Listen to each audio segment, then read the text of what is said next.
In today's video, I'm going to teach you how to select templates in workflows in Asana.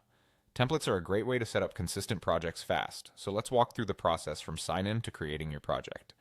Start by heading to the Asana login page in your browser. On the sign-in screen, click Continue with Google. If your organization uses a different sign-in method, like email or SSO, simply follow your usual login flow. When Google prompts you, choose the account you use for work and approve any permissions required to connect to Asana. In a moment, you'll land on your Asana home screen. Next, look for the Quick Add button at the top of the page. It's the plus icon that opens a small menu for creating new items. Click that and then select Project. This is the fastest path to building a new project from a template. You'll be taken to the template selection screen. Here, Asana groups templates by use case, things like marketing, operations, product, or simple Kanban boards. You can scroll through, search, or click into a template to see a preview, including the sections, example tasks, and recommended fields. This preview helps you decide if the structure fits your workflow.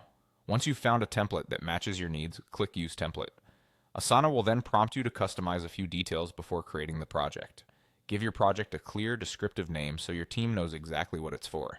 If your company uses naming conventions, follow them here. For example, adding a team tag or date range. Choose where the project should live by selecting the correct workspace or team.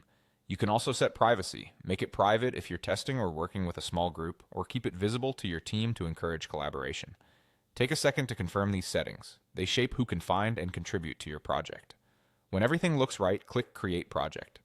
Asana will generate the project with the sections, tasks, and fields defined by the template, so you're ready to start assigning owners, setting due dates, and tailoring the details.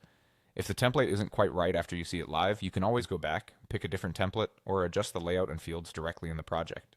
That's it. Quick, consistent.